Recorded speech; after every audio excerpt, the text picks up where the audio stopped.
안녕하세요. 건축의 진리 이필버그입니다.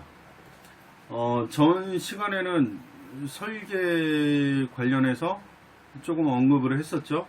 그 첫 공사 시작은 어떻게 하는지 그거에 대해서 제가 알려드렸는데요. 오늘 연이어서 그 설계란 무엇인가 해서 이제 오늘의 콘텐츠는 설계입니다.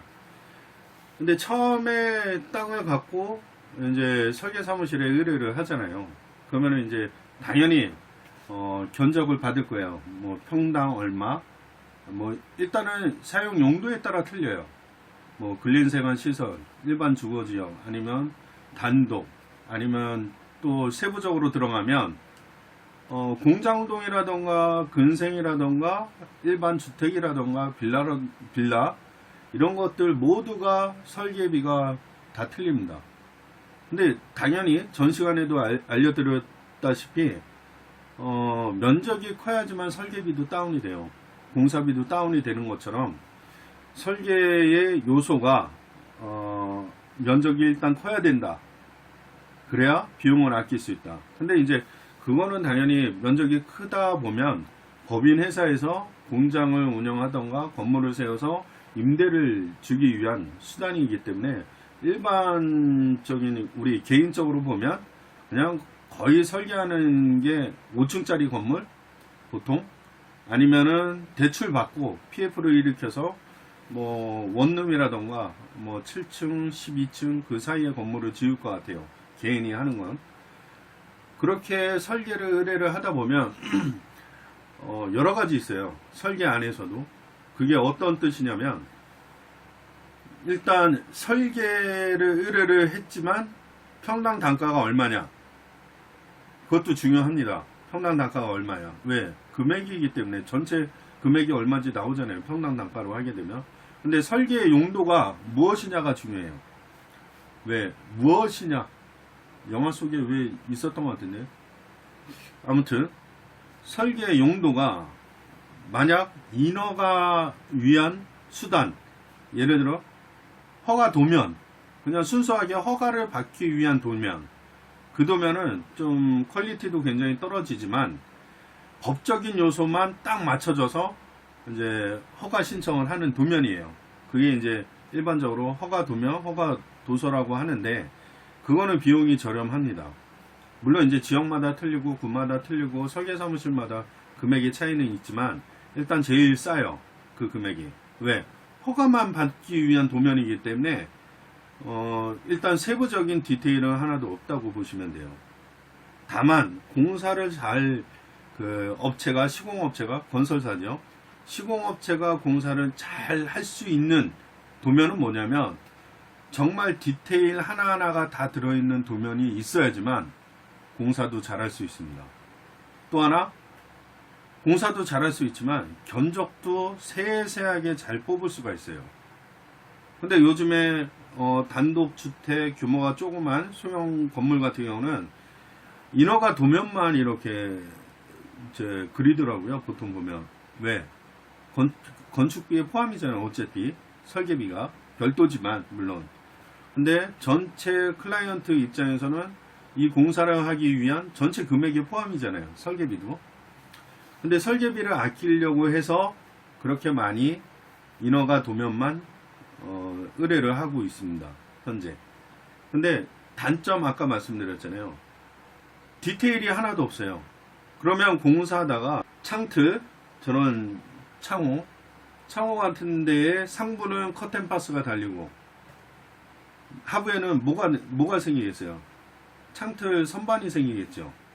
그러면은 그런 선반이라던가 그 커튼박스가 정확히 어디 위치에 매입이 되고 창문 사이즈가 어느 사이즈 정도 돼갖고 높이는 몇에 시공을 해야 되는지 그런 게 명확히 나와야 되는데 인허가 도면은 그런 게 거의 없어요. 그냥 인면, 평면, 당면 뭐 그리고 설계 개요, 뭐 배치도 거의 그 정도 수준이라고 보시면 돼요. 그래서 공사하는 데 상당히 애로사항이 많습니다. 물론 견적을 할 때도 빠진 게 굉장히 많은 거죠. 그러니까 클라이언트하고 대립관계가 생기는 이유가 그런 도면 갖고 견적을 해서 공사를 시작을 했는데, 계약을 하고 시작을 했는데, 건축주 입장에서는 이 안에 돈이 다 포함이라고 생각을 해요. 다 그렇잖아요. 근데 공사업체에서는 말 그대로 도면에 있는, 표현이 돼 있는 금액만 뽑습니다. 금액만 산출해요.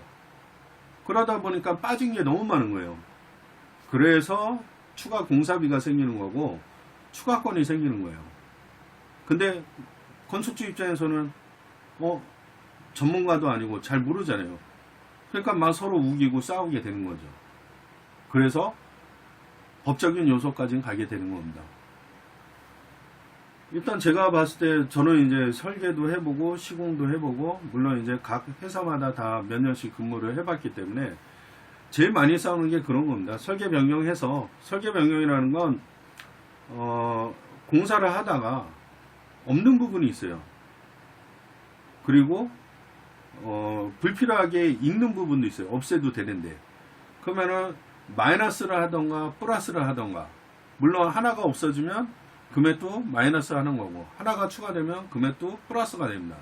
이걸 통틀어서 설계 변경이라고 합니다. 있는 것과 없는 것을 플러스 마이너스 하는 거. 그래서 최종적으로는 준공 도면이라고, 공사가 거의 완료가 될 시점에 준공 도면을 넣게 됩니다. 근데 준공 도면을 그리면서, 그거는 이제 시공사가 거의 준공 도면을 그려요. 규모가 크지 않는 이상은. 그거 갖고 상세하게 정산을 하는 거죠.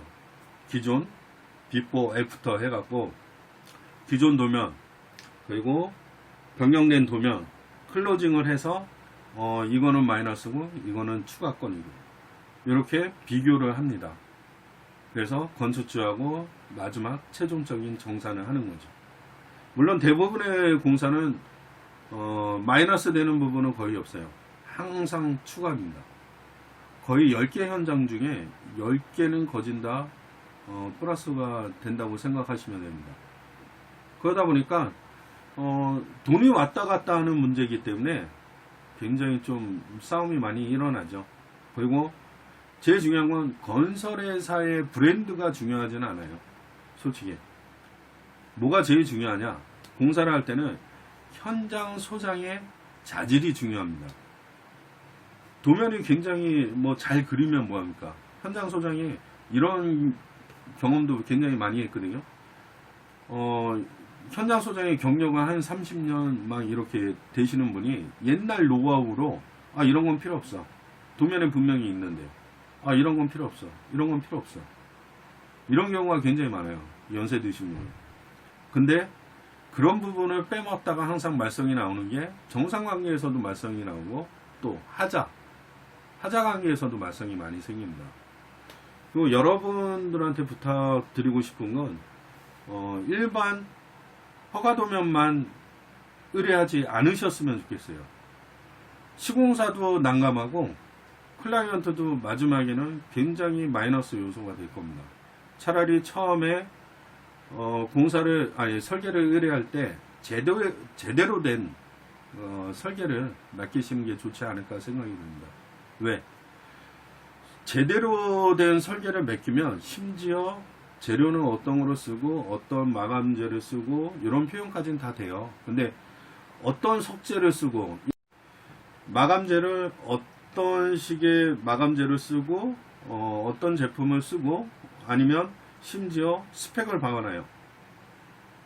업체 이름 아니면 업체 제품명을 스펙으로 박는데, 물론 이제 스펙 받는 이유가 좋은 이유도 많아요. 근데 단점인 경우도 많죠. 그거는 나중에 또 영상을 제작할 때 말씀을 드릴게요. 일단 인허가 도면은 아닌 것 같아요. 제 노하우상 제대로 된 설계를 의뢰를 하시는 게 굉장히 좋습니다. 그거는 시공사도 좋고 클라이언트도 좋습니다. 그거는 왜 좋냐면 나중에 법적인 요소로 가더라도 명확해요. 그리고 법적인 요소로 갈 필요도 없어요. 도면이 잘 돼 있기 때문에. 근데 뭉퉁그려 갖고 도면에 그냥 뭐 이 제품이다 저 제품이다 이런 표시도 안 하고 그냥 석재다, 마감재가 석재다 그러면 이게 어떤 석재인지 그런 표현도 없는 경우가 굉장히 많습니다. 정말 많아요. 그래서 그런 그 분쟁의 요소를 줄이는 거죠, 미리. 그리고 일반 주택 같은 경우는 뭐 설계를 의뢰하게 되면 한 30평, 50평 뭐 이런 규모 있잖아요. 이런 단독주택 같은 경우는 설계 사무실에서도 그 건별로 받습니다. 뭐 한 500만원, 700만원 이렇게 설계비를 받는데 그 건별로 받는 이유 중에 하나는 규모가 작기 때문에 평당 단가를 매길 수가 없다는 거죠. 왜? 일반적으로 규모가 한 300평, 500평 정도 되면 뭐 예를 들어 빌라입니다. 빌라 같은 경우는 평당 한 6만원에서 8만원까지 가요. 저렴한 게. 근데 조그만 주택 그 30평짜리를 설계한다 그러면 뭐 6만원 받아갖고 얼마나 돼요? 인건비도 안 나오거든요. 인건비가 뭐예요? 프린터 출력비하고 저 구청 왔다 갔다 하는 담당 공무원하고 교통비하고 뭐 이런 비용도 안 나오는 거죠. 그러니까 건당으로 받는 게 맞습니다. 이해하셨나요? 저희 같은 경우는 견적을 낼 때 아무리 조그만 주택이라도 세부 견적을 내요. 하지만 또 당부드리고 싶은 건 견적을 받으실 때 아무리 조그만 그 현장이라도 조그만 현장이든 조그만 주택이라도 세부 견적을 받으셔야 됩니다. 아까 말씀드린 게 분쟁의 요소를 미연에 방지하기 위해서예요. 근데 뭉퉁그려 갖고 평당 500만 원이다. 그러면은 그 평당 개념에 뭐 어떤 자재를 쓰고 어떤 그 품목이 들어가고 뭐 쉽게 예를 들면 그 단가에 싱크대가 들어가 있는지 안 들어가 있는지 이게 나중에 싸움이 돼요. 정말. 근데 저희 같은 경우는 싱크대에 뭐 노브랜드 사용했을 때 그 비용이 한 150만원, 보통 150만원을 측정을 해요. 150만원에서 200만원 측정을 하는데 싱크대에 대한 항목이 있잖아요. 근데 뭉퉁그려 갖고 평당 얼마 하면 그 항목이 없잖아요. 그냥 전차의 공사비에 얼마 측정이 되어 있는 거예요. 그쵸? 그럼 나중에 클라이언트는 왜 싱크대 설치 안 하세요? 무슨 얘기예요? 시공사는 무슨 얘기예요? 우리 싱크대는 없이 견적낸 거예요. 이렇게 나오는 거예요. 그러니까 서로 명확히 확실하게 짚고 넘어가야 됩니다. 설계에서 중요한 거 인허가 도면, 허가 도면만 설계를 의뢰하지는 말아주세요. 금액 차이는 얼마나 납니다. 뭐 500에서 700만원 건당 받는다고 얘기하잖아요. 300만원만 더 주셔도 200에서 300만원만 더 주셔도 디테일 다 표현해 줍니다. 그러니까 나중에 200만원, 300만원의 값어치는 충분히 하고도 남습니다. 정말. 왜? 시공사도 분쟁의 요소가 없고 건축주도 분쟁의 요소가 없어요. 대립관계에 싸우면 변호사 선임 비용만 500만원이에요. 보통 건당. 그러면 그 돈 갖고 차라리 완벽한 설계를 하시는 게 가장 좋습니다. 한 가지 더 말씀드리면 조그맣게 이렇게 단독주택을 하는 경우에는 전기 설비 도면이 없어요. 없는 경우가 많아요. 그게 허가 도면만 집어넣기 때문에 전기 설비 도면은 없고 건축 도면만 있습니다. 거의. 근데 설비하고 전기 도면이 그렇게 뭐 중요하지는 않아요. 솔직히 하다 보면. 왜? 부수적인 공정이기 때문에. 하지만 그것도 200~300만원 더 주시게 되면 전기하고 설비 도면까지는 다 나옵니다. 그러니까 차라리 주시고 정확히 가는 게 좋다라는 거죠. 그래서 제가 그런 경험을 많이 해봐서 이런 말씀을 드리는 거니까 오해는 하지 말아주세요. 일단 오늘은 설계에 대해서 말씀드렸는데 기본적인 설계의 틀을 말씀드린 겁니다. 오늘은. 그리고 다음 시간에는 설계의 내용물에 대해서 또 코멘트를 하겠습니다. 오늘 두서없이 얘기한 거는 사실 오늘 한 저녁 8시쯤인가 저한테 카톡이 왔더라고요. 제가 1회 때 보여준 견적서 있잖아요. 뭐 거기 보면 서울특별시 자양동 관련해서 신축 공사인데 저희가 떨어졌다고 연락 온 거예요. 견적을 냈는데 결과가 떨어졌습니다. 그래서 기운이 하나도 없어요. 이래요. 제가 얼마에 넣었는데 정말 마진도 거의 없이 넣었어요. 마진 없어요. 진짜로. 이윤도 안 넣었어요. 제가 하도 경쟁이 심하니까. 그래서 일단 직원들 놀리기는 싫잖아요. 직원들 놀고 있는데 놀아봐야 맨날 월급은 그대로 나가는데. 그러니까 저도 정말 관리비만 나오게끔 견적을 냈거든요. 근데 그거보다 훨씬 싸게 들어온 업체가 있습니다. 똑같아요. 너무 저가에 들어온 업체는 의심을 해봐야 되는데 항상 건축주분들은 이 업체가 일단 싸니까 그렇게 되는 겁니다. 근데 경험상 너무 싼 업체하고 계약을 했잖아요. 몇 개월 후에 전화가 와요. 저한테 공사 스톱됐다고. 그리고 자문을 구하러 연락이 옵니다. 대표님 혹시 이런 경우가 있는데 공사 한참 하고 있는데 돈 더 이상 안 주면 공사 멈추겠다. 그러면 누구 손해겠어요? 건설사는 손해 보는 일이 거의 없습니다. 왜? 돈 안 주면은 공사 안 하면 되잖아요. 멈추면 되잖아요.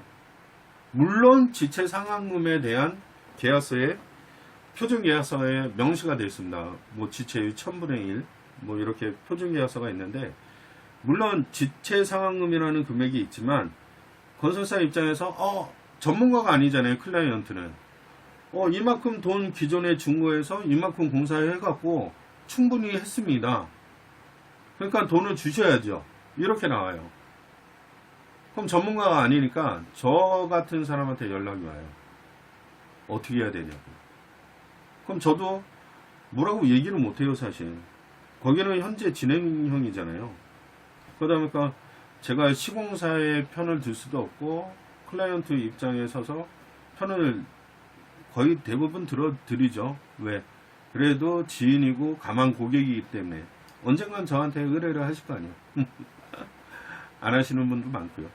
근데 그런 부분에서 사실 건축주 입장에서 많이 얘기를 해주고 있습니다. 실제. 근데 분쟁이라는 건요 돈이에요. 그러니까 그런 부분이 없도록 너무 저가를 하지 않으셨으면 좋겠습니다. 아까 전 시간에 1회 때 말씀드렸다시피 전체 금액에 15% 20% 이상의 차이가 난다 그러면 절대 안 되는 금액이에요. 대기업 빼고는. 대기업하고는 뭐 우리같이 영세기업하고는 금액 차이가 워낙 나기 때문에 거기는 한 20-30% 차이가 납니다. 대기업하고 저희하고. 그리고 너무 규모가 조그만 건 대기업은 하지도 않고요. 근데 요즘에 경기가 어려우니까 규모 조그만 것도 하더라고요. 그러니까 조그만 중소기업들은 죽는 거예요. 일단 다음 시간에는 세부적인 도면에 대해서 알려드리겠습니다. 오늘 여기까지 하고요. 다음 시간엔 세부적인 도면 관련해서 설명을 드리겠습니다.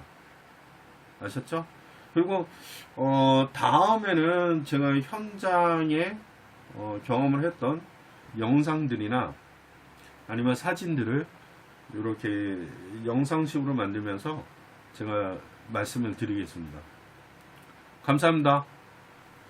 구독 아직까지는 안 될 거예요. 영상 2개밖에 없으니까 한 5개 정도 되면 구독 눌러주세요. 부탁드립니다. 안녕히 계세요.